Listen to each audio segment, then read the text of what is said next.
Pernah terjadi ada seorang syekh di Saudi, dan ini sebuah pelajaran yang bisa kita ambil dari kisah beliau. Kebetulan dia punya anak perempuan dilamar oleh seorang laki-laki. Waktu dia lihat laki-laki ini sebenarnya baik akhlaknya, tapi masih jauh dari agama. Misalnya informasi yang sampai ke syekhnya ini sepertinya dia masih lalai dalam sholat, masih agama itu nomor 2 lah bagi dia. Maka syekhnya mengatakan, saya akan menerima lamaran kamu tapi dengan syarat. Kebetulan syekh punya masjid dan dia jadi imam situ. Saya mau selama 40 hari ke depan 5 waktu sholat kamu ada di belakang saya. Untuk menerapkan hadis ini, anak muda itu belum tahu tentang keutamaannya. Anak muda ini cerita pengalaman dia. Dia bilang hari pertama sampai hari kelima, saya datang mengerjakan sholat di situ hanya untuk lamaran saya diterima. Tapi setelah itu, hari ke-6, saya merasa ada ketenangan dalam hati saya yang membuat saya kayak ketagihan untuk datang di awal waktu. Karena sudah dirutinkan. Akhirnya, saya sampai di hari ke-40, saya sangat yakin walaupun pernikahan saya tidak diterima oleh syekh, saya tetap akan menjaga sholat ini. Ulama juga menitik beratkan mengatakan bahwasanya pentingnya seseorang mendahulukan sholat dari semua aktivitasnya. Mulai perbaikin apapun dari sholat, maka akan baik yang lainnya. Makanya Nabi SAW mengatakan awal amal dihisab hari kiamat adalah sholat. Kalau dia baik akan membantu yang lain, kalau dia buruk maka akan mengganggu yang lainnya. Maka bermula dari sini. Jadi ibu bapak sekalian, berikan perhatian khusus untuk sholat ini. Pakaiannya khusus, ya, kemudian tepat pelaksanaannya, tepat waktu tadi saya sempat sebutkan, tepat gerakannya dengan penuh tumaknina dan ketenangan, bukan hanya sekedar seperti orang setoran kewajiban. Karena Allah tidak butuh dengan sholat kita, tapi kita yang butuh dengan sholat kita. Begitu juga dengan tepat bacaannya. Nah, semua ini harus betul-betul dijaga. Nah itu kurang lebih tentang hal yang ingin dipesankan dalam bab ini. Keutamaan menunggunya sholat berjamaah. Jadi jauh sebelum waktu sholat kita sudah persiapkan. Dan kadang-kadang subhanallah syaitan permainkan kita ya. Kita kalau masuk ke restoran, ibu dan bapak masuk restoran, misalnya restoran favorit. Kemudian ada satu menu makanan kita mau beli, tapi itu butuh 15 menit misalnya. Saya butuh pesan ini, misalnya anggaplah menu baru. Kemudian dia mengatakan, orang waitersnya misalnya mengatakan ini bisa tapi sekitar 15 menit. Saya yakin kita dengan sabar menunggunya.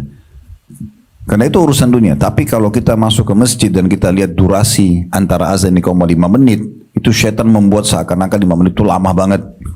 Padahal sebenarnya 5 menit itu pendek sekali. Kita sholat qobliyah duhur 4 rakaat, itu sudah memakan antara 2-3 menit. Tinggal 1 menit saja waktu kita untuk berdoa mustajab. Jadi jangan sampai dipermainkan oleh syaitan. Karena itu baru 5 menit kita sudah rasa berat. Bagaimana kalau digitalnya masih 15 menit? Kadang-kadang syaitan membuat kita masih lama, hanya kita lalai. Atau kita dengarin azan, kadang-kadang dibisikin syaitan, azan ini kok masih panjang. Padahal sebenarnya sebentar sekali durasinya. Gitu kan? Jadi kita harus memang peduli secara khusus. Sama juga ingin saya singgung sedikit kalau terbangun malam, ya. Walaupun ngantuk, itu waktu undangan dari Allah SWT untuk sholat malam. Saya melihat Bapak Ibu sekalian, sholat tahajud itu tidak diwajibkan. Tapi Allah ingin melihat siapa hamba-hambanya yang mau hadir di waktu itu. Makanya dalam hadis Nabi SAW yang dulu pernah kita sampaikan di awal-awal kelas kita ya.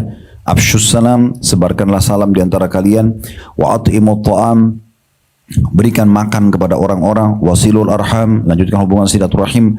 Wasallu billaili wan nasu niyam, dan salatlah pada malam hari sewaktu orang tidur.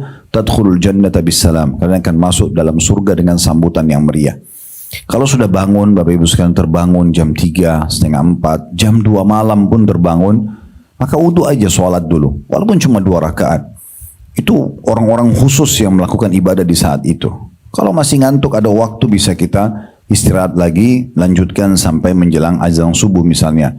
Atau kalau kita sudah bangun, sisa 15 menit, setengah jam subuh, bangunlah sholat. Itu waktu-waktu mustajab doa. Allah menerima hamba-hambanya yang punya hajat dipenuhi, yang tolong minta tolong ditolong, yang mohon ampun dimaafkan. Udah cukup kelalaian-kelalaian yang lalu-lalu gitu ya. Semua ini bermula dari apa? Menunda-nunda waktu sholat. Makanya menunggu waktu itu dan kita merasa butuh, itu adalah sebuah ya keutamaan tersendiri. Baik, dalam bab ini ada 3 buah hadis yang diangkat oleh Imam Nawawi rahimahullah. Hadis yang pertama nomor 1068 berbunyi dari Abu Hurairah radhiyallahu anhu bahwa Rasulullah sallallahu alaihi wasallam bersabda, La yazalu ahadukum fi salatin ma damatis salatu tahbisu. La yamna'uhu an yanqaliba ila ahlihi illa as-salah. Salah seorang di antara kalian senantiasa berada dalam solat selama solat itu yang menahannya. Tidak ada yang mencegahnya kembali pulang ke keluarganya kecuali hanya solat saja. Hadis ini riwayat Bukhari dan juga Muslim. Seperti biasa kita coba korek mutiara ilmunya. Pelajaran pertama atau mutiara yang pertama bisa diambil dari hadis ini adalah keutamaan orang yang selalu sibuk dari solat ke solat selanjutnya. Jadi sifat seorang mukmin laki-laki dan mukminah perempuan itu dari habis sholat subuh dia sudah merindukan sholat duhur. Dari sholat duhur dia merindukan waktu sholat asar. Begitu seterusnya. Asar merindukan maghrib, maghrib merindukan isya, isya merindukan subuh. Sampai disebutkan dalam hadis yang sahih, nanti orang mukmin kalau masuk ke dalam kuburan, kalau ibu dan bapak sering menjaga sholat, itu nanti setelah malaikat memperlihatkan ya istananya di surga segala macam, dia masih membayangkan waktu sholatnya. Sampai dia meminta agar diberikan kesempatan untuk sholat di kuburan. Di dalam kuburannya ya. Tapi malaikat mengatakan, istirahatlah kamu sebagaimana istirahatnya pengantin sampai nanti hari kamu dibangkitkan.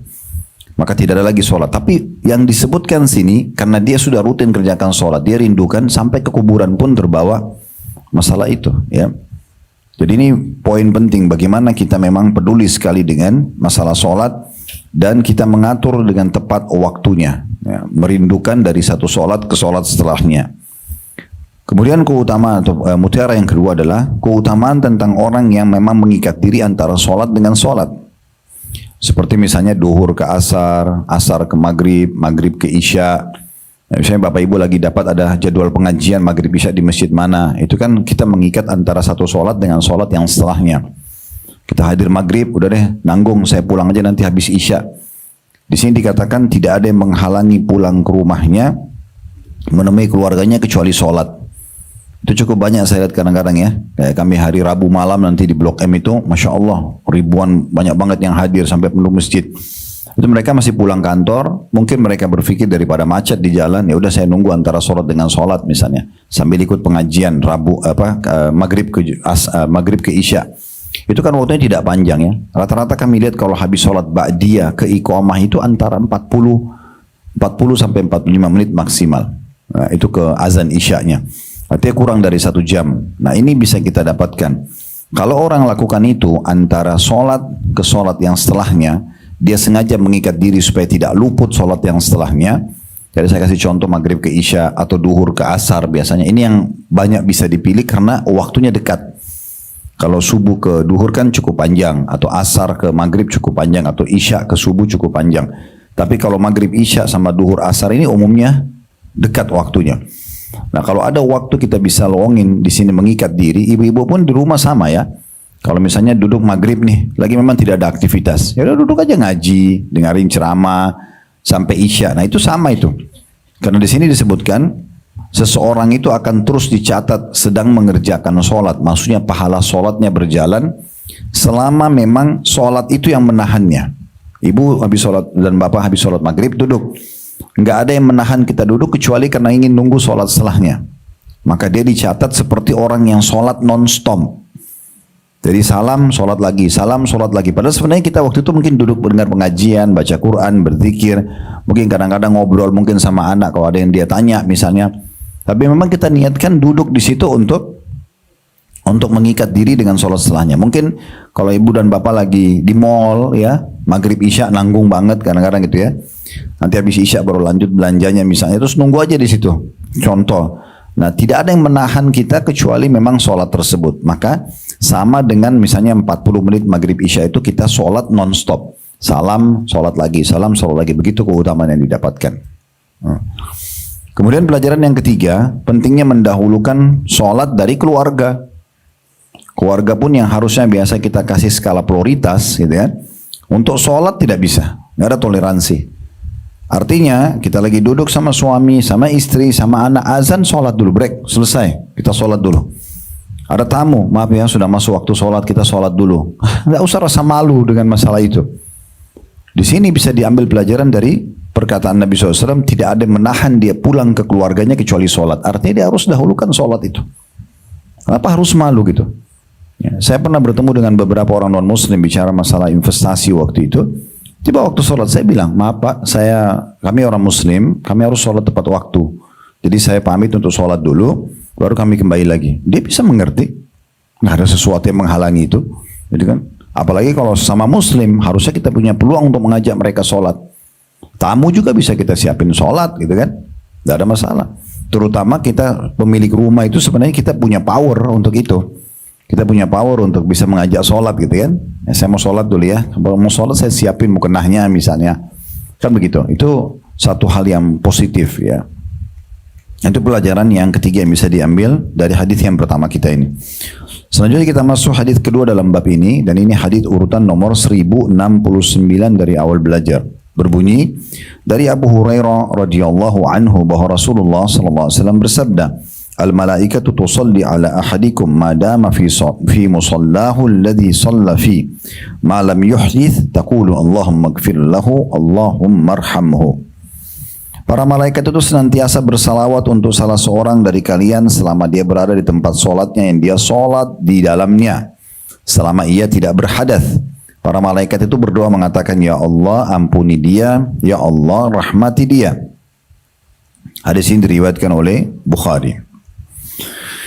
Hadis ini memberikan pelajaran kepada kita.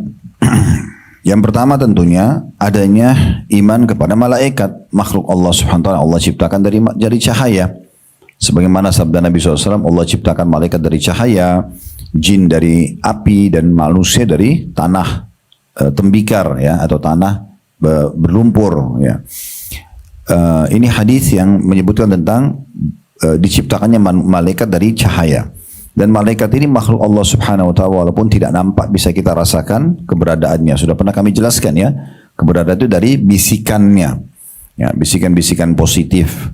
Sebagaimana hadis yang pernah kita sampaikan, saya ingatkan kembali, kata Nabi SAW, kalau orang terbangun tengah malam, maka pendampingnya dari malaikat akan mengatakan, sholatlah. Nah, biasanya kalau ibu bangun dan bapak tengah malam, ada bisikan dalam hati untuk kerjain sholat itu dari malaikat. Atau kita dengarin azan, ada bisikan untuk sholat. Lihat orang miskin, ada bisikan untuk membantunya misalnya, contoh ya. Contoh begitu. Atau melihat satu kejadian yang berbahaya, yang bencana alam atau apa, dan kita tiba-tiba berlindung kepada Allah, berharap berlindung kepada Allah, agar jangan sampai. Atau ada ajakan buat dosa, ada rasa khawatir. Nanti bagaimana, itu semua adalah bisikan positif dari malaikat. Sebaliknya, syaitan, pendamping dari syaitan atau qarin, itu akan membisikkan mengatakan tidurlah malam masih panjang. Jadi dua makhluk Allah SWT ini memang tidak nampak bagi manusia, masih ditutupi, tapi kita bisa rasakan keberadaannya. Jadi malaikat-malaikat ini selalu ada. Jangan kita seperti orang-orang ateis yang menganggap sesuatu yang tidak nampak dengan mata berarti tidak mungkin ada wujudnya. Ini mereka bohongi diri mereka sendiri. Padahal kita bisa rasakan lapar, kenyang, suka, benci, ngantuk, ya, marah. Tapi kita nggak pernah lihat wujudnya. Padahal tidak nampak gitu kan. Tapi kita bisa rasakan. Jadi tidak semua yang tidak nampak dengan mata itu tidak ada. Kan gitu. Itu salah satu jawaban rasional untuk membantah orang-orang yang tidak beriman tentang keberadaan para malaikat. Gitu ya. Dan mereka selalu ada di sekitar kita. Makanya Nabi SAW waktu sedang duduk dan merendam kaki beliau di sebuah wadah yang ada airnya. Waktu itu biasanya memang kalau di musim panas, ya salah satu cara yang pernah dilakukan Nabi SAW itu untuk mendinginkan tubuh beliau di musim panas itu adalah merendam kaki di air gitu ya. Beliau lagi rendam kaki dan kebetulan daerah betis dan lutut beliau terlihat sallallahu alaihi wasallam. Abu Bakar datang pamit, masuk, lalu Abu Bakar diizinkan dan duduk sebelah kanan Nabi. Dia buat juga yang sama, gamisnya dilipat sehingga tersingkap baik daerah betis dan sedikit lutut, lalu merendam juga kakinya. Lalu Nabi SAW waktu bilang kepada Abu Musa al-Asy'ari, penjaga pintu kebun itu, izinkan dia dan sampaikan berita gembira dia termasuk ahli surga. Maksudnya Abu Bakar. Datang Umar izin, Nabi SAW mengatakan izinkan dan baginya surga, gitu kan? Kalau tidak salah dengan ujian yang akan datang menimpahnya. Karena Umar bin Khattab dibunuh oleh Abu Lu'lu di akhir hidupnya radhiyallahu anhu. Lalu Umar datang duduk sebelah kiri Nabi dan melakukan hal yang sama, menyingkap juga daerah kakinya gitu kan. Nah waktu datang Utsman bin Affan, beliau pamit, lalu kata Nabi SAW, izinkan dia dengan juga ujian akan menimpahnya. Lalu tiba-tiba Nabi menutup lutut dan betis beliau. Maka Abu Bakar sama Umar bertanya, ya Rasulullah, kenapa tadi waktu kami masuk Anda tidak menutupnya? Kenapa waktu Uthman datang Anda menutupnya? Kata Nabi SAW, ala astahi min rajulin istaha minhul malaika. Tidakkah saya malu dengan seseorang yang malaikat aja malu padanya? Nah, disebutkan salah satu cirinya Uthman bin Affan, kenapa malaikat malu sama dia? Karena dia tanamkan dalam jiwanya, kalau malaikat itu betul-betul ada. Jadi walaupun dia sendiri di kamar mandi, walaupun dia sendirian di rumahnya, dia tahu ada malaikat yang sedang mengawasi, ditugaskan sama Allah. Jadi dia selalu jaga.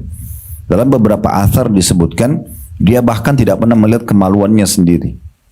Karena khawatir itu nanti malah menjadi mencoreng masalah kesucian dia gitu ya. Walaupun sebenarnya kemaluan dia sendiri, tapi itu salah satu cirinya sehingga malaikat pun malu dengan dia. Nah, ini kekuatan orang beriman pada malaikat itu merasa kita akan selalu diawasi, walaupun tidak ada orang yang lihat dari manusia, tapi ada malaikat yang selalu mengawasi.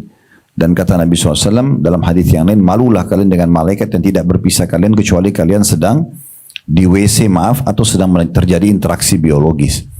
Saat itu malaikat berpisah sama kita sebentar. Setelah itu malaikat akan selalu bersama kita. Kita buat kebaikan atau buat kejahatan. Kalau tidak salah dulu di masjid, dan ada juga hadis yang berbunyi, sesungguhnya malaikat itu terganggu dengan apa yang mengganggu manusia. Maaf, kayak bau busuk misalnya. Bukan berarti kalau kita sendirian, udahlah suami nggak ada, istri nggak ada, atau lagi sendirian, udah nggak mau mandi, keringatan. Itu mungkin bukan hanya kita tidak nyaman, ada malaikat yang mendampingi kita yang tidak nyaman dengan bau badan itu. Ya, makanya dalam sholat itu orang disuruh bersiwak, kita kan salam sama malaikat juga, balik kanan dan balik kiri. Bacaan kita dicatat oleh malaikat. Dan kalau di bab siwak itu, kalau ada orang yang bangun tengah malam kemudian dia bersiwak, kalau kita sekarang sikat gigi ya, kemudian dia baca ayat-ayat Al-Quran, maka malaikat akan hadir di sekitar dia. Itu menyukai dengan bau yang wangi itu. Nah, malaikat itu suka dengan bau yang wangi, penataan yang rapi. Ya, itu kadang-kadang orang tidak faham tentang masalah ini, padahal sebenarnya sensitif sekali gitu ya. Pernah di Masjid Nabawi itu ditulis tapi dalam bahasa Arab. Besar, ada layar, monitor besar, itu diperingatkan tentang rokok. Ya. Di situ peringatannya adalah, jauhilah atau hindarilah rokok ini karena sungguh malaikat terganggu dengan apa yang mengganggu manusia. Artinya baunya itu juga tetap tidak disukai oleh malaikat itu ya.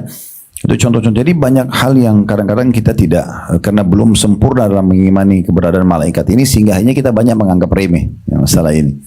Jadi harusnya kita menjaga semua ini ya. Jadi di rumah pun walaupun kita sendiri, meskipun di kamar sendiri, kita bawa pakaian ke kamar mandi. Di kamar mandi tempatnya orang membuka pakaian segala macam. Tapi kalau nyelonong sana sini nggak pakai busana walaupun di rumah sendiri, ini juga perlu jadi bahan pertimbangan.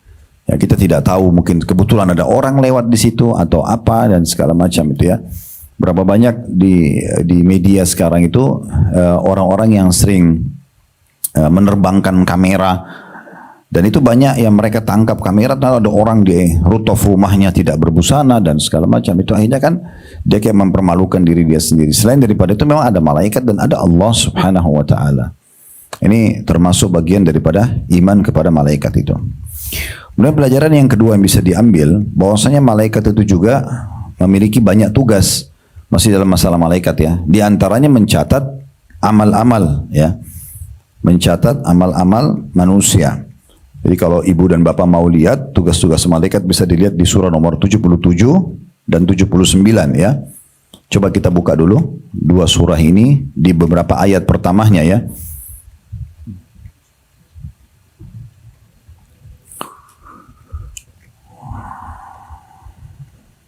Surah Al-Mursalat 77 itu artinya malaikat-malaikat yang diutus, dan surah An-Nazi'at 79 malaikat-malaikat yang mencabut ruh gitu ya. Ya. Keluar iklan-iklan biasanya kalau buka ini ya, online.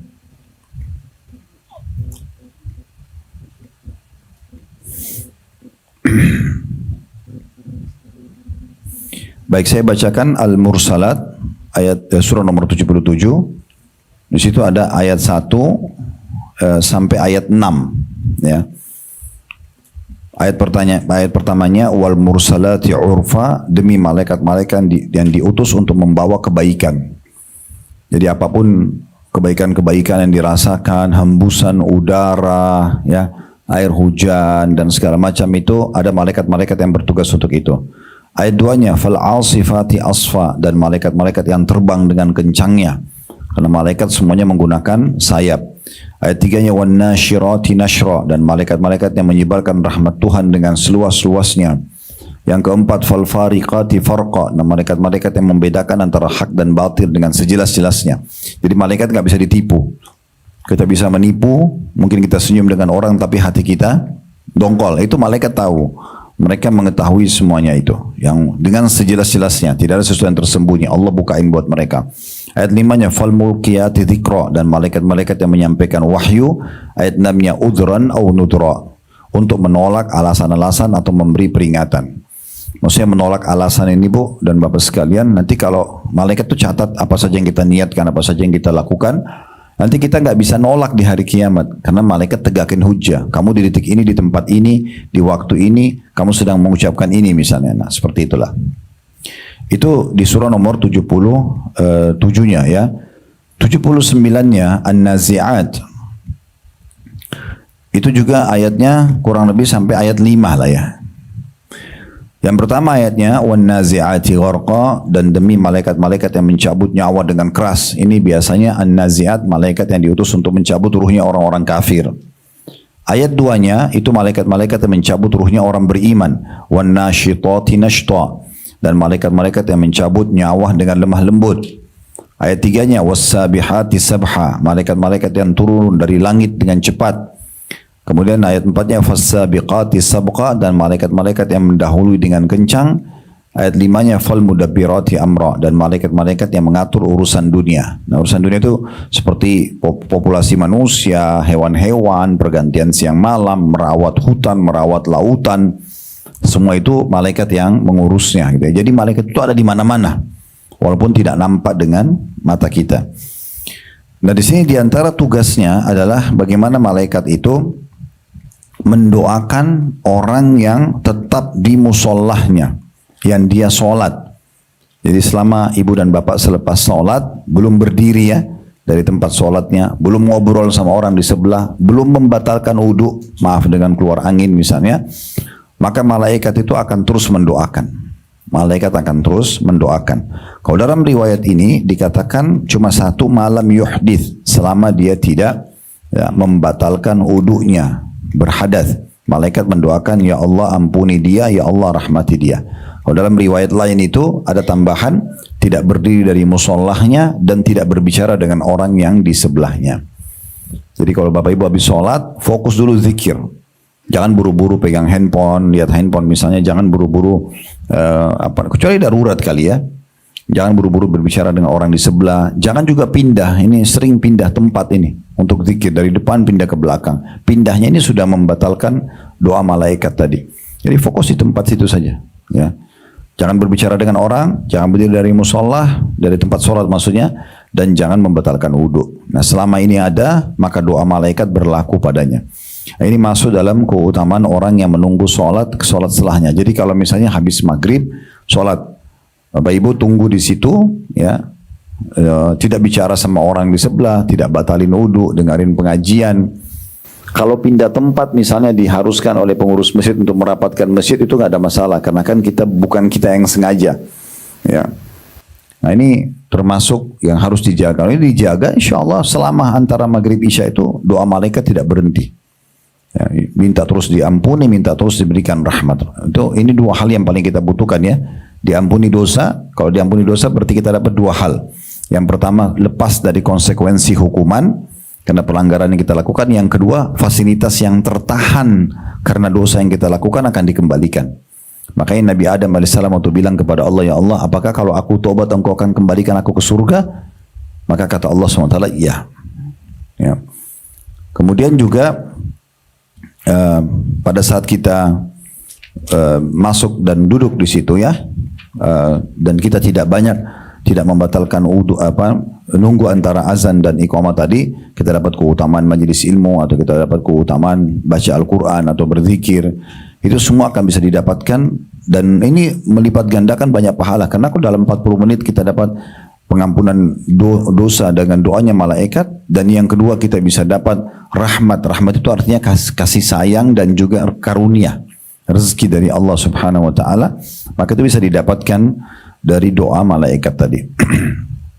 Baik, hadis ketiga dalam bab kita ini, dan ini urutan 1070 dari awal belajar, berbunyi dari Anas radhiyallahu anhu, anna Rasulullah sallallahu alaihi wasallam akhara lailatan salat al-isya'i ila shatr al-lail thumma aqbala alaina biwajhihi ba'da ma shalla faqala shalla an-nasu wa rakadu wa lam tazalu fi salatin mundu tadartumuha. Bahwa satu malam, kata Anas radhiyallahu anhu, Rasulullah SAW menunda salat isya hingga tengah malam. Kemudian beliau menghadap kami dengan wajahnya setelah beliau selesai sholat, seraya bersabda, manusia telah sholat dan tidur, sedangkan kalian senantiasa dihitung dalam sholat sejak kalian menunggunya. Diriwayatkan oleh Bukhari. Ya, jadi kalau misalnya ini kita sebelum masuk ke faedah-faedah hadis, ibu dan bapak masuk ke sebuah masjid, atau ada dua masjid pilihan. Yang ini masjidnya 5 menit sudah iqamah, yang ini 20 menit baru iqamah. Kalau kita pergi yang ke 20 menit, itu pasti lebih besar pahalanya. Karena pahala menunggu waktu sholat itu ada sendiri. Durasi lebih lama, kita bisa pakai lebih banyak berdoa. Misalnya, kita punya peluang untuk memperbanyak sholat sunnah. Selain qobliyah, misalnya kita mau sholat tahiyat masjid, mau sholat taubat, kita bisa lakukan. Maka jangan selalu berpikir bagaimana mendapatkan masjid yang cepat selesai sholatnya. Misal, beda pahala kita sholat berjamaah dengan imam yang penuh dengan tumak nina, bacaannya bagus, ayat-ayat dibaca panjang, dengan orang yang bacaannya asal-asalan dan pendek. Apa yang kita inginkan Bapak Ibu sekalian dengan sholat selesai segera? Nggak ada manfaatnya. Manfaat sholat itu justru pada saat kita menikmati komunikasi kita dengan Allah Subhanahu wa ta'ala. Sholat itu komunikasi. Berikan semua haknya, apalagi ini amal penentu untuk memperbaiki urusan dunia dan akhirat kita. Karena sudah kita singgung masalah itu. Kalau mau perbaiki apapun mulai dari sholat. Urusan dunia, urusan akhirat dia adalah amal yang paling pertama ditimbang. Dan kalau dia bagus maka akan membantu yang lainnya. Jangan asal-asalan sholat. Saya akan sering ulangi Bapak Ibu sekalian, Allah tidak butuh dengan ibadah kita. Allah nggak butuh dengan sholat kita, sedekah kita, haji dan umrah. Allah tidak butuh. Jangan pernah merasa Allah butuh. Kebanyakan orang tergesa-gesa dalam menyelesaikan sholat karena dia pikir Allah yang butuh. Saya setor kewajiban saja. Allah nggak butuh. Mau kita kerjain sholat duhur 1 jam pun dengan khusyuknya, Allah nggak butuh dengan itu. Apalagi kalau buru-buru kan gitu. Semua itu untuk kita sendiri. Maka harus diperhatikan baik-baik poin ini. Baik, kita masuk ke faedah hadis nomor 3 dalam bab kita ini, dan urutan 1070 dari awal belajar adalah yang pertama keutamaan Anas radhiyallahu anhu. Anas bin Malik ini kan yang menyampaikan kepada kita hadisnya, dan sudah kita sampaikan di kelas hadis kita ini. Setiap kali ada sahabat yang menceritakan sebuah riwayat langsung dari dia, ya, seperti Anas ini mengatakan pernah Rasulullah SAW begini dan begitu, dia menceritakan gitu ya.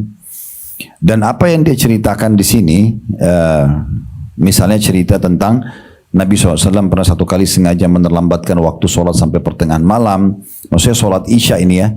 Jadi Nabi nggak keluar langsung seperti biasanya 15-20 menit setengah jam sudah iqamah, enggak. Nabi tunda sampai pertengahan malam. Jadi hampir jam 12 malam baru Nabi keluar untuk mengimami sholat isya. Itu diceritakan sama Anas. Kemudian mengimami kami sholat, habis itu beliau menghadap ke kami baru berkata begini dan begitu. Sekarang saya tanya Bapak Ibu sekalian, bukankah Anas bisa saja langsung menyampaikan akhir daripada hadis ini? Misalnya Nabi SAW bersabda, orang-orang sudah sholat dan tidur, dan kalian tetap menunggu sholat, kalian tetap dianggap menunggu sholat selama kalian menunggunya. Kan bisa saja langsung ke sabda Nabi itu kan. Tapi dia menceritakan kronologis ini menarik. Mungkin bagi orang yang hadir bersama Anas di hari itu, mereka nggak butuh informasi ini. Karena semua juga tahu Nabi terlambatkan sholat itu. Tapi dengan dia menceritakan ini kan bermanfaat buat kita. Oh ternyata hadir, karena kita nggak hadir. Oh ternyata hadis ini sebabnya adalah karena Nabi sengaja menerlambatkan sholat untuk menjelaskan sebuah hukum kepada para sahabat. Dan bagaimana patuhnya para sahabat menunggu Nabi sampai Nabi keluar untuk menjadi makmum. Nah ini kan jadi sebuah informasi yang menambah kita selain daripada inti hadisnya. Nah seperti itulah. Kadang-kadang ada sahabat yang menceritakan kami sedang jalan bersama Nabi SAW, kami sedang berperang bersama Nabi. Mereka ceritakan kronologisnya. Mungkin bagi orang yang ikut perang waktu itu atau ikut sholat, bagi mereka tidak terlalu penting karena mereka hadir. Tapi kita ini karena tidak hadir penting buat kita itu. Ini yang pertama, kedudukan Anas radhiyallahu anhu. Yang kedua, bolehnya seorang imam menunda waktu iqamah sholat. Ya. Kita pernah jelaskan di bab muadzin ya, di bab azan kalau tidak salah waktu itu. Kalau azan itu haknya muadzin. Ya. Jadi begitu masuk waktu sholat, muadzin azan. Tidak perlu ada yang menyuruh dia dan tidak perlu dia nunggu imam, karena memang azan itu haknya muadzin mutlak. Makanya orang muadzin itu harus betul-betul orang yang amanah dan tahu waktu sholat. Karena dia memanggil orang sholat gitu ya. Tapi iqamah adalah hak mutlaknya imam. Bukan haknya muadzin ya. Nah ini kadang-kadang orang tidak faham tentang hukum ini. Maka karena dia yang azan, dia mau iqamah semaunya. Kapan saja dia mau iqamah. Kadang-kadang dia baru sholat 2 rakaat udah langsung iqamah. Yang penting buru-buru sholat isya atau sholat misalnya. Ini keliru. Kalau sudah ada penentuan imam tetap di situ, nggak boleh langsung iqamah. Tunggu imamnya sampai datang. Kecuali sudah ada kesepakatan, kayak di masa kita sekarang karena ada jam digital, maka imam, saya sering jadi imam di musola dekat kantor kami, dan saya sepakat sama muadzinnya, kalau 15 menit saya nggak datang berarti boleh digantiin orang lain, sudah ada kesepakatan. Tapi kalau tidak ada itu, maka dia tidak iqamah. Dan muadzin kami sangat paham itu, kadang-kadang di WA ke saya itu, Ustaz jadi imami sholat gak? Gitu. Kalau saya jawab belum, saya lagi di luar, maka beliau akhirnya jadi panggil imam lain gitu ya. Itu contohnya. Nah ini memang hukum syar'inya begitu. Iqamah itu di tangan imam. Di sini sahabat kita bisa bayangkan menunggu sampai pertengahan malam. Artinya kalau azan isya jam 8 misalnya, pertengahan malam itu jam 12, berarti 4 jam menunggu. Tidak diiqamah di situ. Ya. Karena memang Rasulullah SAW imam tetap di situ. Beliau imam di masjid beliau. Dan selama belum datang, itu berarti belum diiqamahkan sholat. Nah, ini secara hukum ya. Makanya saya bilang tadi kalau mau muadzin sama imam bisa sepakat. Kan gitu. Kalau lewat dari durasi digital 10 menit atau 15 menit saya tidak datang berarti diiqamahkan. Dan imam masih punya hak ya. Kita kalau sholat di sebuah masjid jangan ngomel-ngomel kalau lihat digitalnya sudah lewat, masih nunggu imamnya 2-3 menit, itu haknya dia. Ya, nggak bisa kita ngomel-ngomel ya. Tunggu aja kan, itu menunggu juga sholat pahala gitu ya. Bahkan kita kadang-kadang nunggu imam masih sempat sholat 2 rakaat, masih bisa berdoa gitu ya. Kalau imam lagi di jalan terus dia telepon sama muadzin, tunggu sebentar ya, saya 1-2 menit sampai. Ya harus tunggu. Gitu kan, ini poinnya. Ini berhubungan dengan masalah itu. Pelajaran yang ketiga, adanya metode mengajar yang biasa digunakan juga oleh Nabi SAW dengan praktek di lapangan. Ya, jadi kadang-kadang ada yang Nabi SAW sampaikan dikenal dengan qauliyah, perkataan beliau. Ada juga yang Nabi SAW contohkan yang dikenal dengan fi'liyah, perbuatan Nabi SAW. Nah kadang-kadang Nabi gunakan perbuatan kayak begini. Sebenarnya Nabi bisa saja sholat awal waktu sama mereka isya seperti hari-hari yang lainnya. Lalu beliau bilang, ya, sabda Nabi beliau, langsung beliau sampaikan, kalau kalian nanti satu waktu sholat dan kalian menerlambatkan waktu iqamahnya, maka selama nunggu iqamah itu berapa lama pun, ya, sampai imam datang, maka dicatat kalian sedang mengerjakan sholat. Kan bisa saya Nabi sampaikan, tapi sambil Nabi kerjakan sholat di awal waktu kan. Tapi di sini Nabi praktekin, Nabi contohkan, kalau Nabi sengaja tidak keluar, diterlambatkan sampai pertengahan malam baru Nabi keluar. Ini perbuatan Nabi, supaya itu menunjukkan bolehnya. Menunjukkan itu adalah boleh. Sebagaimana Nabi SAW pernah berbuka puasa di siang hari Ramadan, pada saat lagi safar, untuk menunjukkan hukumnya, kalau itu dibolehkan, gitu kan. Jadi kadang-kadang memang kita dalam menyampaikan satu ilmu kepada orang, bisa teori, kayak kami sampaikan sekarang ke Bapak Ibu teori, bisa juga prakteknya. Dengan misalnya pas lagi jalan bersama-sama, terus sampai sebuah masjid, saya bilang misalnya, Bapak Ibu ini loh yang saya jelasin kemarin tuh, adalah sholat itu awal waktu begini, gini misalnya dipraktekin, ya, contohnya. Nah itu metode pengajaran sebenarnya bisa dengan cara seperti ini. Bisa juga kalau di kehidupan Nabi SAW ada namanya takririyah Bapak Ibu sekalian. Takrir itu persetujuan Nabi. Jadi apa yang sahabat kerjakan, kalau itu tidak bentrok dengan syariat, maka Nabi SAW diamkan. Itu berarti Nabi setujui perbuatannya. Walaupun Nabi sendiri tidak melakukannya. Contoh waktu Khalid bin Walid memakan biawak padang pasir gitu ya. Dan beliau membakarnya lalu menghidangkan di hadapan Nabi SAW. Nabi nggak sentuh. Nabi mengatakan, hadza laisa bi ardi qaumina. Ini nggak dikenal di wilayah kami. Tapi Nabi biarkan Khalid bin Walid memakan. Berarti menandakan beliau setuju aja. Itu halal, tidak apa-apa. Tapi jangan, tapi beliau sendiri tidak memakannya karena beliau tidak mengenal makanan itu. Nah, ini persetujuan Nabi. Itu pelajaran ketiganya ya. Pelajaran keempat yang bisa diambil adalah keutamaan orang yang menunggu iqamah sholat. Jadi selama apapun dia menunggu, maka dia dianggap menunggu waktu sholat. Nah di sini kita bisa lihat Nabi SAW tidak datang sehingga iqamah Bilal di awal waktu, tapi beliau biarkan sampai pertengahan malam. Nah di sini Nabi ingatkan para sahabat, waktu beliau selesai sholat, ngimamin isya yang tadi ditelatkan waktunya, beliau mengatakan, "Shallan nasu wa raqadu." Orang-orang di wilayah selain masjid kalian ini udah sholat dan sudah tidur sekarang. Kan biasa masjid beda-beda tuh. Ada yang cepat iqamah, mereka sudah keluar dari masjid, mereka sudah makan malam, mereka sudah tidur atau kumpul sama keluarganya. Ada beberapa masjid mungkin belum iqamah, mereka sudah azan. Menunggunya ini lebih lama, berarti lebih besar pahalanya. Makanya beliau mengatakan, orang-orang selain di masjid kalian ini sudah sholat dan sudah tidur. Walam tazalu fi salatin mundun taratumuha. Dan kalian dicatat seperti sedang mengerjakan sholat isya ini selama kalian tunggu sampai diiqamahkan tadi. Ya, jadi bisa berarti kita fahami dari hadis-hadis yang kita baca tadi, menunggu sholat ini dengan dua contoh ya. Yang pertama tadi yang kita jelaskan yaitu Bapak Ibu nunggu misalnya habis sholat isya, habis sholat maghrib nunggu isya. Berarti nunggu habis sholat maghrib nunggu sholat setelahnya itu isya. Habis sholat duhur nunggu sholat asar. Nah itu masuk. Yang kedua adalah menunggu di iqamahnya itu. Dari azan ke iqamah. Kalau kita niat masuk ke masjid sholat maghrib, misalnya kita datang kayak tadi saya bilang lebih cepat. Sebelum azan maghrib Bapak Ibu sudah di masjid. Udah nunggu di depan sejadahnya. Azan dijawab muazzin, kemudian sholat qobliyah. Misal habis selesai sholat qobliyah pun masih ada 10 menit untuk iqamah. Kita kan nunggu waktu maghrib tadi itu. Nah menunggunya itu dianggap kita sudah seperti sholat maghrib. Pahalanya walaupun kita belum sholat maghrib gitu ya. Makanya di sini Nabi SAW mengatakan, ya manusia telah sholat dan tidur, sedangkan kalian senantiasa dihitung dalam sholat tadi sejak kalian menunggunya. Jadi walaupun belum dikerjakan isya bersama Nabi SAW, karena nunggu untuk sholat itu dicatat seperti dia sholat isya pahalanya, tapi tidak menggugurkan kewajiban sholat isya, cuma dapat pahalanya saja. Nah ini 3 buah hadis dalam bab keutamaan menunggu sholat berjamaah. Baik, sekarang kita masuk ke bab nomor 191,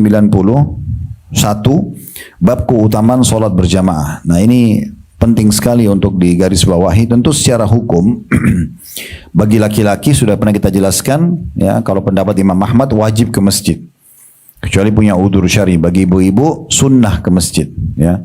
Kalau afdhalnya lebih sholat di rumah, tapi tidak apa-apa ibu sesekali ke masjid gitu ya. Nah kalau sholat berjamaahnya laki-laki di masjid berjamaah, perempuan juga berjamaah di rumah. Kecuali betul-betul sudah tidak ada orang yang bisa diajak berjamaah. Nah ibu bisa dapat keutamaan berjamaah dengan cara yang pertama, ya maaf kalau yang ada satu suaminya, suami sholat di masjid bisa minta pada saat pulang mengimami ibu.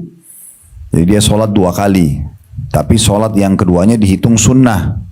Sudah pernah kita jelaskan dalilnya ya. Riwayat sahih di mana ada sahabat yang kebetulan datang ke masjid Nabi, pas Nabi sudah salam dengan para sahabat salat wajib dan lagi berzikir. Maka di saat itu ada satu sahabat yang datang telat, baru mau sholat tapi sendirian. Lalu Nabi SAW tahan orang itu takbir, lalu mengatakan kepada para sahabat yang hadir di situ yang lagi zikir, yang habis sholat, ada nggak yang mau sedekah untuk saudaranya ini? Maka Abu Bakar pun berdiri lalu menemani orang itu sholat berjamaah. Itu dalil yang pertama. Dalil yang kedua, sikapnya Muadz bin Jabal radhiyallahu anhu, sahabat Nabi Muadz bin Jabal ini, beliau seringkali sholat berjamaah dengan Nabi SAW, lalu beliau pulang ke kaumnya jadi imam lagi. Kayak kalau kita pulang ke masjid kampung atau masjid RT-nya dia lah, dia sholat sama Nabi dulu, kemudian dia pulang ke sana, dia imami lagi mereka belum sholat. nunggu si Mu'adz. Nah itu Nabi SAW bolehkan, ya. Berarti memang bisa cara ini ibu dapat pahala sholat berjamaah. Jadi minta suami, anak, saudara, ayah, siapalah di rumah laki-laki yang ke masjid pulang imami lagi, gitu ya. Kemudian yang kedua, bisa juga kita mengajak orang-orang yang di sekitar kita, maaf, asisten rumah tangga, anak-anak di rumah, pokoknya jangan sholat sendirilah, ya. Ini kadang-kadang satu rumah, si ibu sholat di mana, anaknya sholat di mana, gitu kan? Sayang banget. Atau ibunya sholat duluan, anaknya nanti habis salam baru disuruh sholat. Kenapa nggak sholat berjamaah aja? Perbandingannya 25 kali lipat. Kan itu sayang sekali. Jangan bayangkan angka 25-nya ya. Kalau kita rasionalkan nih, supaya ini biasanya kalau kita kasih contoh duit cepat sekali difahami gitu ya. Kalau ibu dan bapak dikasih dua pilihan pekerjaan di dua perusahaan yang berbeda. Energi yang dibutuhkan sama, jaraknya sama, pekerjaannya sama, waktu yang dihabiskan sama, misalnya 8 jam bekerja contoh. Tapi yang perusahaan pertama gajinya 1 juta 1 bulan, perusahaan kedua 25 juta per bulan. Yang mana dipilih? Cepat langsung 25 juta ya. Nah seperti itu rasionalnya sholat sendiri 1, sholat berjamaah 25. Kalau kita rasionalkan subuh berjamaah, duhur berjamaah, asar berjamaah, isya berjamaah, maghrib berjamaah, isya berjamaah, berarti 25, 125 pahala sholat sehari.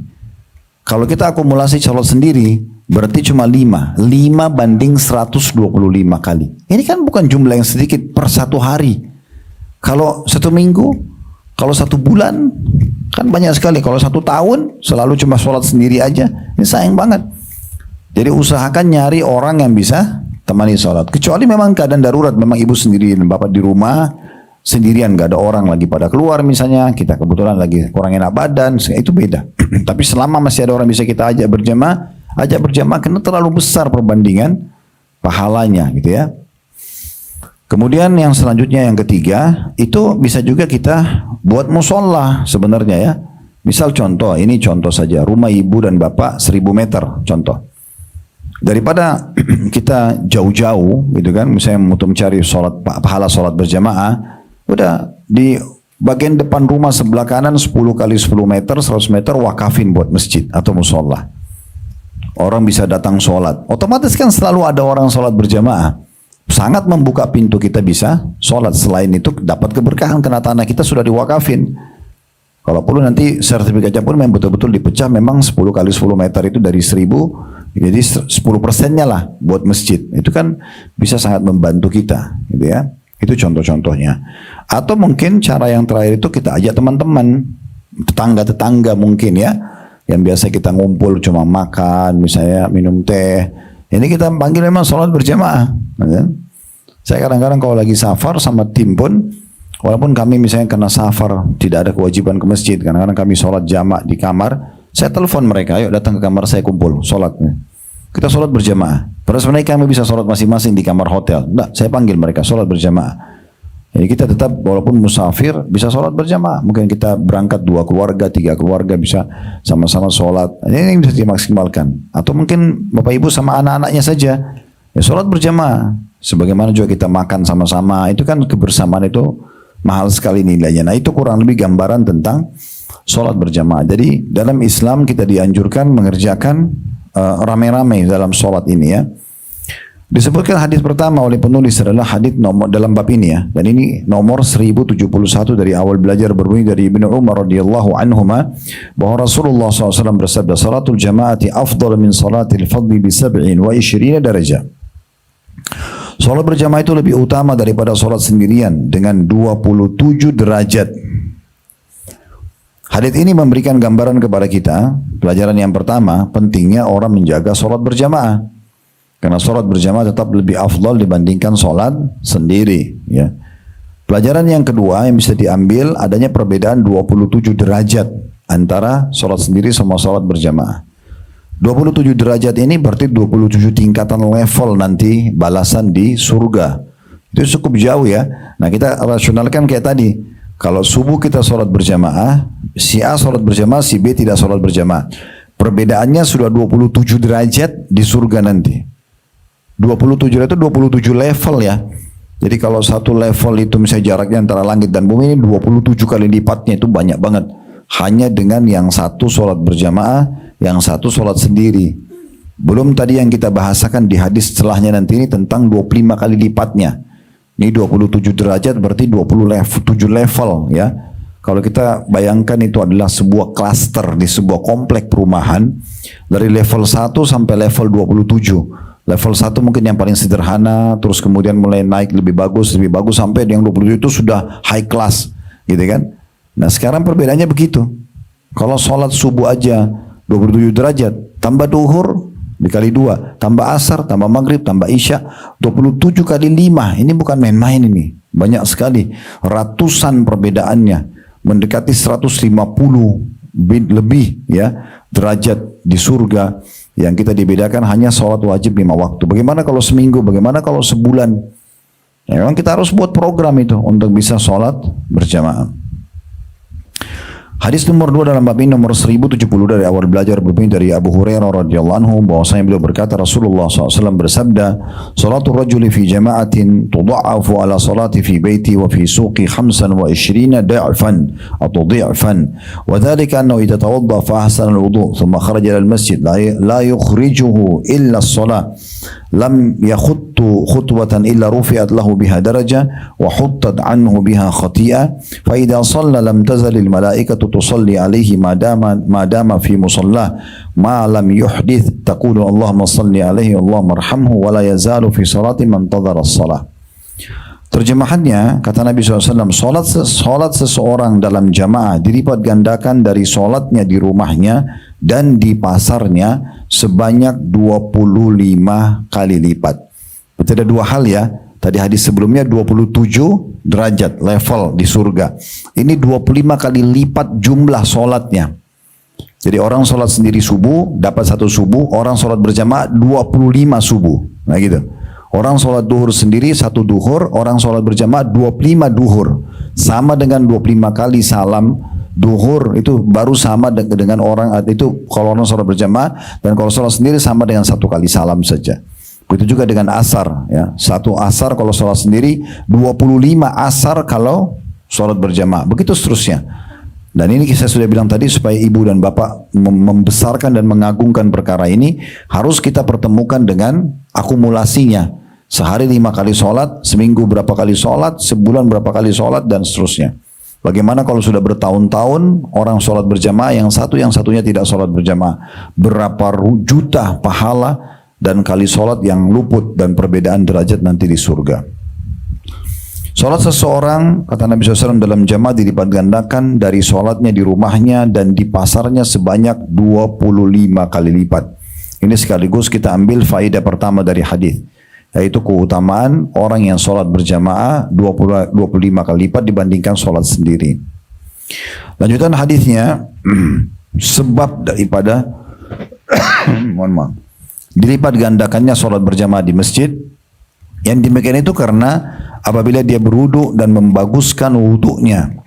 Ini faedah kedua dari hadis, yaitu pentingnya seorang muslim memperindah dan menyempurnakan wudunya. Nggak boleh asal-asalan. Ini pernah kita bahas di dalam bab wudu. Sebelum sholat ini kan ada kita bahas wudu tuh. Harus betul-betul tenang sekali wudunya, jangan tergesa-gesa. Ingat batas minimal, pergelangan tangan batas minimal, gitu kan. Minimal wudu, kumur-kumur seperti apa, istinsyak bersihkan hidung seperti apa, wajah, kemudian tangan sampai siku kanan dan kiri, kemudian kepala, kemudian kaki, semua ini harus betul-betul diperhatikan. Kita juga sudah berikan masukan selain menjaga ya batas minimalnya, kalau bisa dilebihkan lebih bagus. Pergelangan lebihkan gitu kan ya. Kemudian siku, tangan sampai siku dilebihkan, kaki di atas mata kaki dilebihkan. Dan kita sudah pernah sebutkan hadisnya, sungguh perhiasan seorang mukmin hari kiamat akan memenuhi tempat yang tersentuh dengan air wudunya, dan juga cahaya akan memancar dengan sangat terang dari tempat-tempat yang tersentuh dengan air wudu. Ya, ini membaguskannya seperti itu. Kemudian juga jangan mubazir, yang kedua dari sisi penggunaan air. Kalau ibu dan bapak lagi wudu, sebelum dipakai, tidak usah nyalain dulu kerannya. Ini nyalain keran sambil dia baru mau gulung lengan bajunya, sambil lagi mau ambil sikat gigi dan odolnya, air jalan terus. Ini mubazir. Dinyalain di saat dibutuhkan. Setelah membasuh telapak tangan pun 3 kali, transisi mau kumur-kumur, kita tutup dulu kerannya. Tenangkan dulu anggota tubuh kita 1 detik misalnya, kemudian baru kita buka lagi keran, kumur-kumur dan istinsyak, menghirup air di hidung. Dan kita istinthar setelahnya. Istinthar itu mengeluarkan dengan tangan kiri dengan kuat, ya, air yang masuk di hidung 3 kali. Bisa dimatikan dulu atau ditutup dulu tepatnya kerannya. Kemudian setelah 1 detik mungkin kita tenangkan dulu semuanya, baru kemudian kita ambil lagi, nyalain lagi kerannya, ambil air, basuh 3 kali wajahnya, ditutup dulu kerannya. Tenangkan dulu diri, pastikan oh ya memang anggota tubuh semua tadi wajah sudah kena air, dan baru pindah ke siku kanan 3 kali, sama tadi dengan sangat tenang, pastikan minimalnya tersentuh bagian siku ya. Kemudian kanan selesai 3 kali, kiri juga tenang dulu. Transisi dari situ ditutup kerannya 1 detik aja, hitung 1 ya, selesai 1 detik itu. Kemudian nyalain lagi, baru usap kepala sampai ke tengkuk ya, dan kuping ditutup. Setelah itu baru kita basuh kaki kita. Nah, transisi dari kaki kanan kaki kiri saja ini kita bisa tutup keran, karena tidak boleh orang mubazir ya. Nabi SAW kadang-kadang kalau wudhu itu cuma menggunakan dua telapak kaki orang, 2 telapak tangan orang dewasa ya, mudah-mudahan 1 gitu ya. Itu digunakan untuk berwudhu gitu ya. Jadi tidak boleh mubazir dalam masalah ini ya. Dan jangan lupa yang ketiga itu membaca 2 kalimat syahadat setelah wudu. Ini sudah kita bacakan hadisnya di bahasan wudu kemarin ya. Jadi selesai wudu, setelah terakhir kaki kanan dan kaki kiri, sampai di mata kaki minimal batasnya. Kemudian kita baca asyhadu an la ilaha illallah wahdahu la syarikalah wa asyhadu anna muhammadan abduhu wa rasuluh. Itu riwayat Bukhari Muslim. Kalau ibu dan bapak mau sempurnakan, tambah riwayat Tirmidzi, Allahumma ja'alni minat tawwabin wa ja'alni minal mutatahhirin. Setelah syahadat kita bilang, ya Allah jadikanlah aku termasuk orang-orang yang suka bertaubat dan juga orang yang suka bersuci ya. Baik, ini faedah kedua. Dikatakan hal demikian yang membuat kenapa tadi orang sholat berjamaah dilipat gandakan di masjid 25 kali lipat, karena dia apabila dia berwudu dan membaguskan wudunya. Nah tadi yang baru kita jelaskan ini masalah potongan hadis membaguskan wudunya, maksudnya menyempurnakan ya. Kemudian dia keluar ke masjid, tidak ada yang mengeluarkannya kecuali sholat, maka dia tidak melangkah 1 langkah, melainkan diangkat untuknya 1 derajat dan dihapus darinya 1 kesalahan. Di poin ini kita ambil pelajaran ketiga, pentingnya seseorang berjalan menuju ke masjid ya. Makin sulit atau makin berat pengorbanan kita dalam satu ibadah, makin besar pahalanya ya. Jadi beda pahalanya orang yang jalan kaki ke masjid dengan orang yang pakai motor, dengan orang yang pakai mobil, semuanya boleh saja. Tetapi makin besar upaya Bapak Ibu mengerjakan satu ibadah, maka kembali kepada hadis Nabi SAW, inna idhamal ajri ma'idhamil bala. Besarnya kadar balasan pahala seseorang sesuai dengan besarnya ujiannya. Beda orang yang sholat subuh di musim dingin di Rusia sana minus 10, dengan kita di Indonesia mungkin hanya 34 derajat misalnya ya, di musim hujan cuma gerimis. Beda karena upaya mereka itu lebih besar ya. Kita misalnya capek, letih, tapi tetap bangun sholat malam. Beda dengan orang yang sholat malam karena tidak bisa tidur. Beda pahalanya pasti. Orang yang keluarin uang dengan kondisi dia melimpah-limpah hartanya, sehingga 1 juta 2 juta itu kecil sekali karena punya uang ratusan miliar. Dengan orang yang pas-pasan cuma punya uang 2 juta tapi dia masih bisa sedekah 1 juta, beda pahalanya. Kan gitu. Karena memang beda perjuangannya ya, seperti itulah.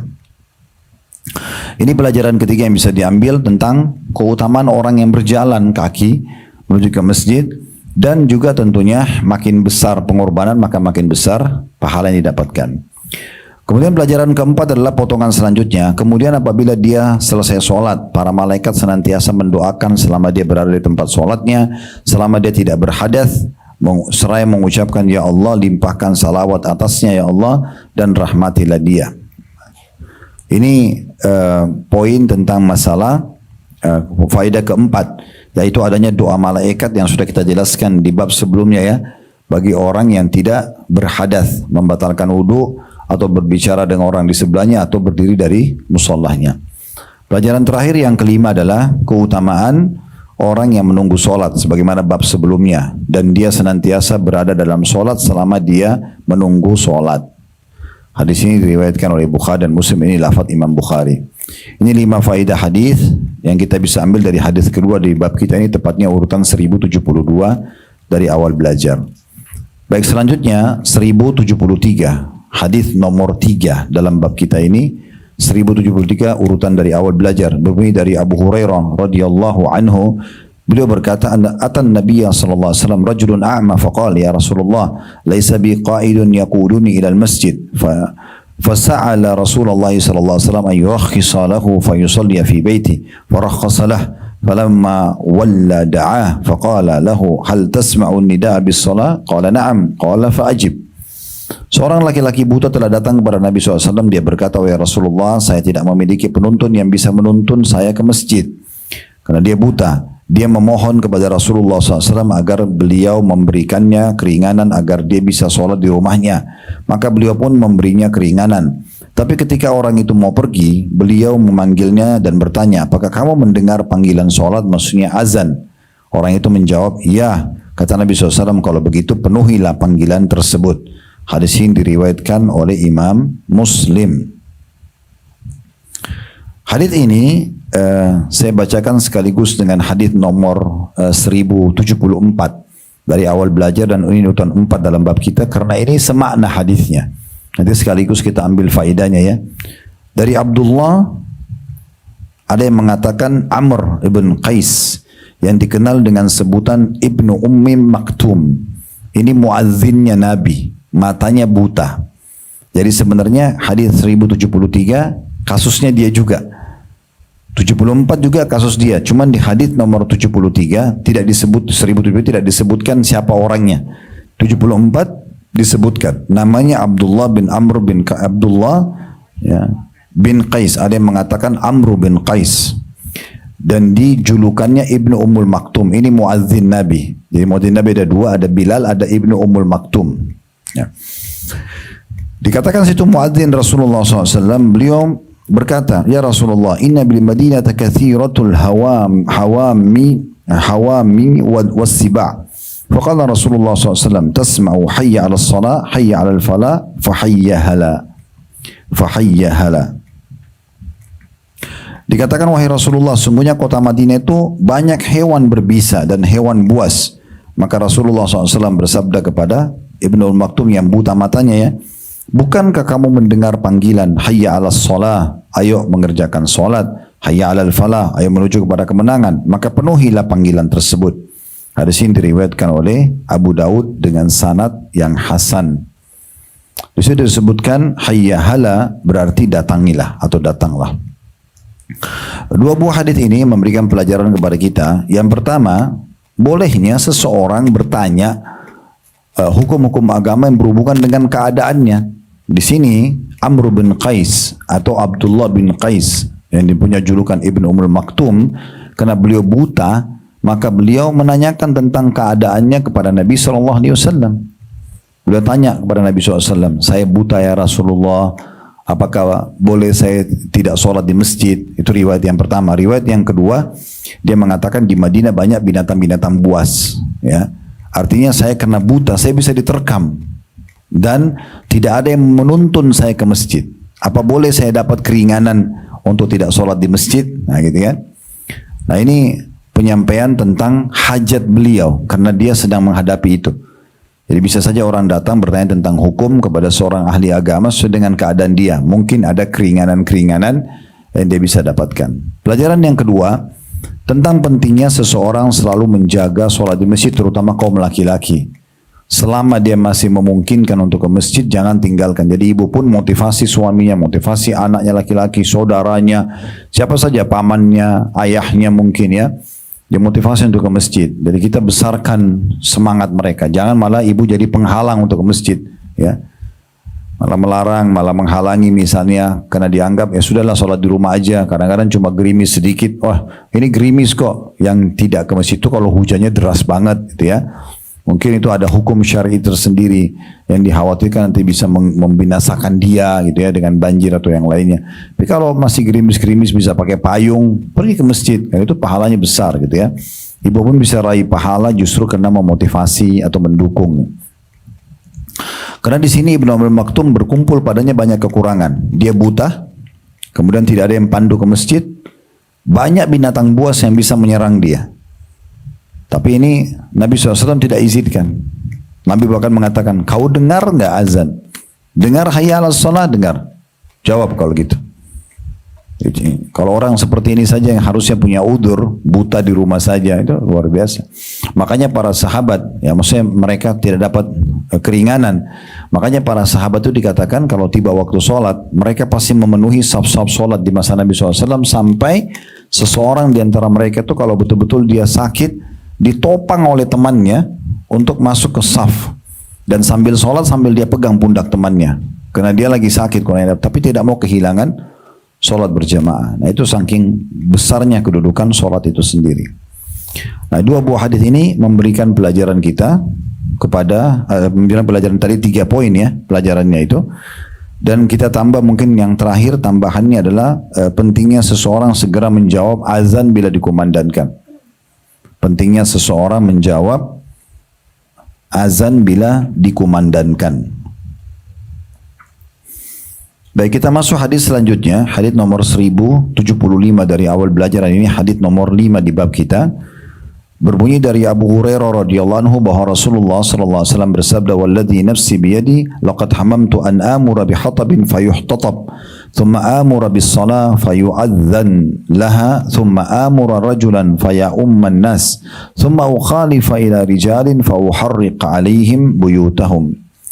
Demi zat yang jiwaku ada di tangannya, N-nya besar kata ganti Allah, sungguh kata Nabi SAW, aku telah berkeinginan memerintah orang-orang agar mencari kayu bakar, lalu kayu itu dikumpulkan, kemudian aku memerintahkan sholat sehingga azan dikumandangkan, kemudian aku memerintahkan seseorang agar mengimami orang-orang, kemudian aku pergi menuju orang-orang yang tidak sholat berjamaah di masjid, lalu aku bakar rumah-rumah mereka.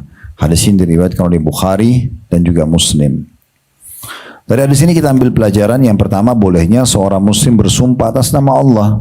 Ya, bisa mengatakan demi Allah, misalnya ya, kita bisa mengatakan juga begini, demi jiwaku yang dalam genggamannya, ya, demi Tuhan pemilik Ka'bah ini, misalnya demi Tuhan yang telah menciptakan langit dan bumi. Nah, sumpah-sumpah seperti ini boleh ya bila kita dibutuhkan ya, tapi jangan jadikan sebagai bahan kebiasaan, bahan candaan gitu ya. Sehingga selalu demi Allahnya dipermainkan. Karena Nabi SAW bersumpah di sini. Pelajaran yang kedua, pentingnya sholat berjamaah. Sampai-sampai Nabi SAW mengatakan, aku berharap sholat itu dikumandangkan. Aku berharap aku suruh orang-orang kumpulin kayu bakar. Jadi kayu yang sudah disiapin dari bakar sudah terbakar. Aku suruh azan sholat dan ada orang yang gantikan aku menjadi imam. Lalu aku sengaja di saat sholat itu jadi ketahuan siapa yang tidak sholat, aku akan jalan untuk membakar rumah-rumah orang yang ketahuan tidak pergi ke masjid secara sengaja. Berarti ini menandakan wajibnya sholat itu. Makanya Imam Ahmad berpegang pada hadis ini mengatakan, karena adanya ancaman Nabi mau membakar rumah-rumah orang yang tidak sholat berjamaah di masjid bagi kaum laki-laki, ini menandakan berarti dia dosa kalau tidak dilakukan. Makanya Imam Ahmad mengatakan sholat berjamaah di masjid itu bukan pilihan bagi laki-laki, tapi kewajiban. Karena sudah sampai pada level ada ancamannya. Ya. Baik, selanjutnya hadis nomor 1076 atau hadis nomor 6 dalam bab kita. Dan insya Allah di bab ini sampai 1077 ya. Kita selesaikan insya Allah. Hadis nomor 1076 berbunyi dari Ibnu Mas'ud radhiyallahu anhu, beliau berkata, "Man sarrahu an yalqa Allah ta'ala gadan muslima falyuhafid ala haula'i salawati haitsu yunada bihinna. Fa inna Allah syara'a li nabiyyikum sallallahu alaihi wasallam sunan al-huda wa innahunna min sunanil huda walau annakum sallaitum fi buyutikum kama yusalli hadzal mutakhallifu fi baitihi la taraktum sunnata nabiyyikum walau taraktum sunnata nabiyyikum la dhalaltum wa laqad ra'aytuna wa ma yatakhallafu anha illa munafiqun ma'lumun nifaq wa laqad kana ar-rajulu yu'ta bihi yuhada baina ar-rajulaini hatta yuqama fi as-saff." Kata Abdullah bin Mas'ud radhiyallahu anhu, sahabat Nabi ini, barang siapa yang ingin bertemu dengan Allah Ta'ala besok, maksudnya di hari kiamat, dalam keadaan muslim, maka hendaknya menjaga sholat 5 waktu di mana azan dikumandangkan atau dipanggilkan untuknya. Karena sungguhnya Allah telah mensyariatkan sunnah-sunnah petunjuk untuk Nabi kalian sallallahu alaihi wasallam, dan sholat berjamaah di masjid termasuk sunnah-sunnah petunjuk. Seandainya kalian sholat di rumah-rumah kalian sebagaimana orang-orang yang sengaja sholat di rumahnya, maka itu berarti kalian meninggalkan sunnah Nabi kalian. Dan seandainya kalian meninggalkan sunnah Nabi kalian, maka berarti kalian telah tersesat. Sungguh saya menyaksikan kami dahulu, maksudnya Ibnu Mas'ud cerita tentang para sahabat-sahabat Nabi ya. Kami dahulu, maksudnya di masa Nabi SAW, tidak seorang pun yang sengaja meninggalkan sholat berjamaah kecuali orang munafik yang jelas kemunafikannya. Sungguh seseorang dari kami bahkan pernah dibawa ke masjid sambil dipapah di antara 2 orang hingga diberdirikan di shaf. Hadis ini diriwayatkan oleh Imam Muslim. Dan dalam satu riwayat miliknya juga, maksudnya riwayat Imam Muslim juga, beliau berkata, Nabi SAW berkata Ibnu Mas'ud radhiyallahu anhu, Inna Rasulullah sallallahu alaihi wasallam 'allamana sunanal huda wa inna min sunanil huda as-salata fil masjidil ladzi yu'adzanu fihi. Sesungguhnya Rasulullah SAW telah mengajarkan kepada kami sunnah-sunnah petunjuk. Maksudnya petunjuk dari Allah. Dan di antara sunnah-sunnah petunjuk itu adalah solat di masjid yang dikumandangkan azan di dalamnya. 2 buah riwayat ini memberikan pelajaran kepada kita. Yang pertama, kedudukan Abdullah bin Mas'ud radhiyallahu anhu. Karena beliau menceritakan kepada kita tentang kronologis hadis ini. Yang ikuti kelas kita dari awal faham tentu ya. Dan tadi sudah kita sampaikan. Setiap ada sahabat yang menceritakan kronologis kisah sampai kepada kita hadis, berarti itu kedudukan tersendiri. Pelajaran kedua, pentingnya seseorang untuk meninggal dunia dalam keadaan muslim. Karena di sini dikatakan siapa yang ingin bertemu dengan Allah Ta'ala dalam besok dalam keadaan muslim. Karena memang Allah berfirman dalam Al-Quran, وَلَا تَمُوتُنَّ إِلَّا وَأَنْتُمْ مُسْلِمُونَ. Dan jangan kalian wafat kecuali dalam keadaan muslim. Memang kita dianjurkan meninggal dalam keadaan Islam, ya. Jadi mempertahankan keislaman sampai wafat. Pelajaran ketiga, pentingnya untuk menjaga sholat dan dikerjakan di awal waktu. Makanya dikatakan, maka dia kalau mau bertemu dengan Allah dalam kondisi muslim di hari kiamat, dia harus segera menjaga sholat-sholat itu ya sesuai dengan panggilan azan atau di mana azan dikumandangkan. Jadi nggak usah bilang saya lagi azan, udah saya mau sholat di sana aja deh. Di sini sudah azan. Kadang-kadang syaitan bisikin kita, udah saya sholat di sana aja. Padahal sebenarnya di sini udah masuk waktunya. Bisa saja kalau dia paksakan ke masjid yang setelahnya, mungkin kehilangan sholat qobliyah, kehilangan takbiratul ihram pertama imam, masbuk 1 rakaat. Kenapa nggak sholat di situ saja? Pernah ditanyakan dalam salah satu majelis syekh di Masjid Nabawi, ada orang kebetulan mau hadiri majelis ta'lim di Masjid Nabawi habis sholat berjamaah, tapi sebelum dia ke Masjid Nabawi, rupanya dia sempat lewat di sebuah masjid, perjalanan menuju ke Masjid Nabawi, tapi sudah iqamah. Lalu dia tanya, Syekh, lebih afdal mana? Saya sholat di situ, saya dapat awal waktu, atau saya kejar Masjid Nabawi, tapi mungkin saya masbuk 1-2 rakaat, cuma pahalanya lebih besar, 1000 pahala. Maka kata syekhnya, tetap lebih afdal kamu sholat di masjid yang sudah iqamah. Karena itu dianggap sholat awal waktu. Tetap itu lebih afdal. Padahal ini perbandingan antara masjid biasa sama Masjid Nabawi. Gitu kan? Maka tidak ada alasan untuk menunda-nunda, nanti aja deh di sana. Udah azan, sholat aja. Ya. Ini pelajaran yang bisa kita ambil yang ketiga, ya, tentang masalah pentingnya menjaga sholat. Jadi pelajaran pertama tadi kedudukan Ibnu Mas'ud, yang kedua pentingnya seorang meninggal dalam keadaan Islam, yang ketiga pentingnya menjaga sholat, terutama di awal waktu. Azan dikumandangkan, berhenti semua aktivitas, selesai. Kemudian pelajaran yang keempat, bahwasanya adanya perintah-perintah Allah Subhanahu wa taala kepada Nabi Muhammad sallallahu alaihi wasallam yang dikenal dengan sunanul huda atau sunnah-sunnah, ya, petunjuk. Semua yang Nabi SAW sampaikan itu adalah petunjuk dari Allah Subhanahu wa taala, dikenal dengan sunan al-huda. Jadi pentingnya kalau kita ambil pelajaran di sini, ini yang keempat tadi tentang masalah kedudukan mengikuti Nabi Muhammad SAW. Itu juga bisa kita tulis begitu saja. Kedudukan mengikuti dan mencontohi Nabi Muhammad SAW. Pelajaran keempat, ya, ini dalam pelajaran kelima, pelajaran kelima ini tentang pendapat Ibnu Mas'ud, ya. Sesatnya orang yang meninggalkan petunjuk Nabi Muhammad SAW. Kalau tadi kan yang keempat itu anjuran untuk mengikuti Nabi SAW. Nah, kalau pelajaran kelima ini, sesatnya justru orang yang meninggalkan petunjuk Nabi SAW. Karena beliau bilang itu, ketahuilah sholat itu termasuk sunanul huda, petunjuk hidayah. Kalau kalian sengaja sholat di rumah kalian, di sini arahnya lebih kepada laki-laki, karena perempuan tetap sholat di rumah lebih afdal gitu ya. Padahal laki-laki tetap sholat di rumahnya, sementara dia sebenarnya menjangkau masjid, ada masjid di situ. Maka dia seperti sedang meninggalkan petunjuk Nabi Muhammad SAW. Karena kan sholat di masjid itu petunjuk Nabi SAW untuk kaum laki-laki. Maka kalian kalau meninggalkan petunjuk Nabi, kalian sudah sesat. Kenapa masih memilih yang lain sementara Nabi sudah berikan petunjuk? Walaupun sebenarnya potongan ini itu bisa masuk kepada umumnya orang-orang yang banyak menolak sunnah-sunnah Nabi. Menganggap itu tidak penting, itu kan cuma sunnah dan segala macam, menganggap remehnya. Nah, ini semua masuk dalam ya ancaman ini. Pelajaran yang keenam, bahwasanya ya, orang-orang munafik malas mengerjakan sholat. Dan ini ciri mereka. Dalam Al-Quran dikatakan wala ya'tuna sholata illa wahum kusala. Mereka tidak kerjakan sholat kecuali dalam keadaan malas, ya. Dan sholat yang paling berat bagi orang munafik itu sholat di waktu-waktu tidur, siang hari, ya, kemudian di malam hari, ya.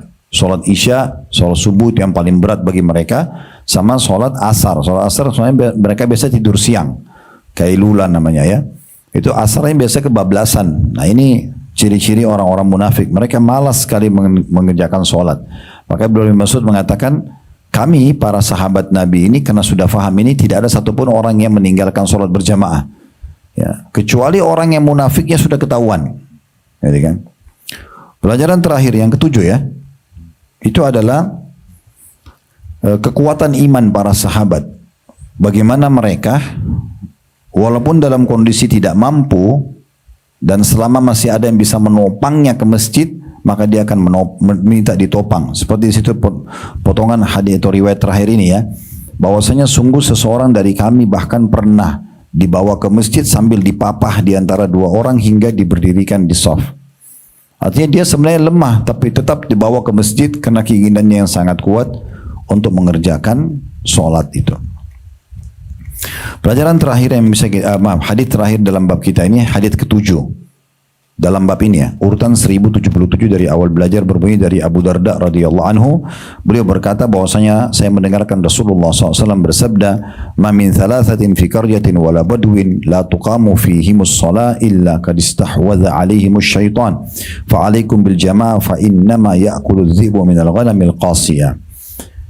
Tidak ada tiga orang yang berada di sebuah desa atau pedalaman yang di tengah-tengah mereka tidak ditegakkan sholat berjamaah, melainkan mereka telah dikuasai oleh syaitan.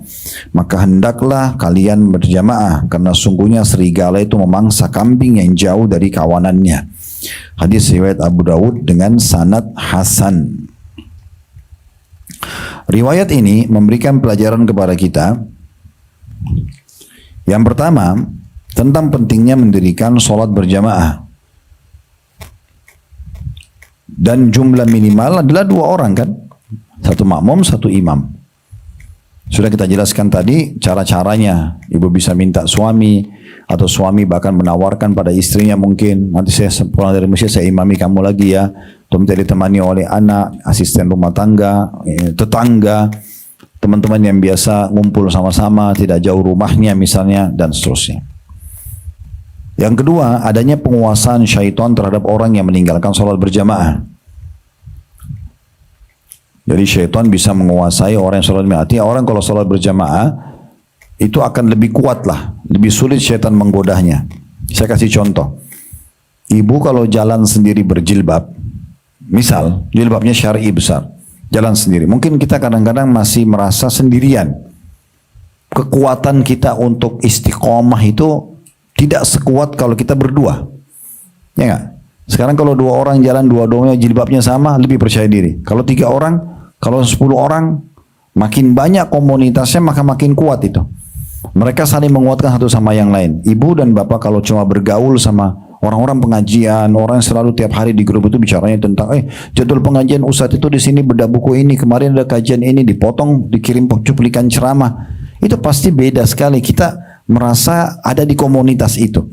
Dan kita juga karena tahu kita di komunitas itu, kita akan selalu menjaga sikap kita di luar. Nanti kalau teman saya lihat, nanti kalau ini, ada seperti satu sistem yang menjaga kita, gitu ya.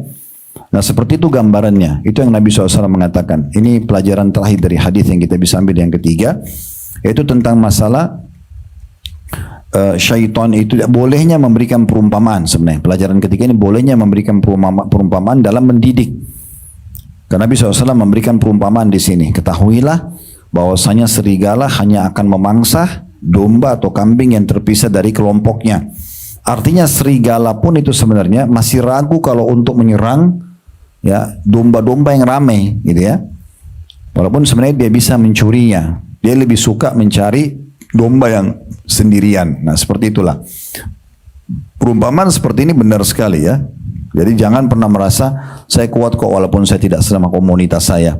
Atau bahkan ibu dan bapak membuka peluang justru berteman sama orang-orang fasik atau fasikah yang jauh dari agama dan mengatakan saya tidak terpengaruh kok. Mereka berlima merokok, saya tidak merokok sendiri. Ini omong kosong. Bilang kita tidak terpengaruh tuh kita nipu diri kita sendiri. Kita ini sangat sensitif, sering kami sampaikan. Saya sekarang sama Bapak Ibu, kalau pegang kain di atas meja ini, kita bersama-sama langsung bisa bedain kain ini kasar atau lembut seketika. Saking pekahnya kulit kita. Hidung kita bisa bedain wangi dan busuk seketika. Semprot parfum, kita cium bau wangi. Maaf, kemudian satu detik-detik setelahnya kita langsung ke tempat yang baunya kurang sedap, kita langsung bedain ini wangi di busuk. Sehingga kita bisa bedain intonasi suara keras dan kecil seketika. Kita bisa bedain manis, asam seketika. Semua sama. Di hati kita juga begitu. Sensitif sekali. Kita bisa sedih dan senang seketika. Jadi jangan bilang saya tidak terpengaruh. Itu nggak mungkin. Itu nggak mungkin. Maka selalu selamatkan diri kita. Selain dari keimanan dan ilmu kita adalah komunitas. Komunitas itu penting. Ya, karena kita makin rame-rame, itu makin sulit untuk disesatkan. Gitu ya. Terutama oleh syaitan. Nah ini pelajaran yang bisa diambil dari hadis terakhir kita. InsyaAllah kedepannya kita akan bahas bab nomor 192, bab dorongan untuk menghadiri sholat subuh dan isya secara berjamaah. Dan tentu kedepannya 193 juga masih tentang masalah sholat, 194 ini terus bab-bab sholat masih akan kita bedah insyaAllah di pertemuan akan datang nanti. Kalau ada benar dari Allah silakan ambil dan diamalkan. Kalau ada salah dari saya mohon dimaafkan dan saya beristighfar kepada Allah Subhanahu wa taala. Subhanakallahumma bihamdika asyhadu an la ilaha illa anta astaghfiruka wa atubu ilaik. Wassalamualaikum warahmatullahi wabarakatuh.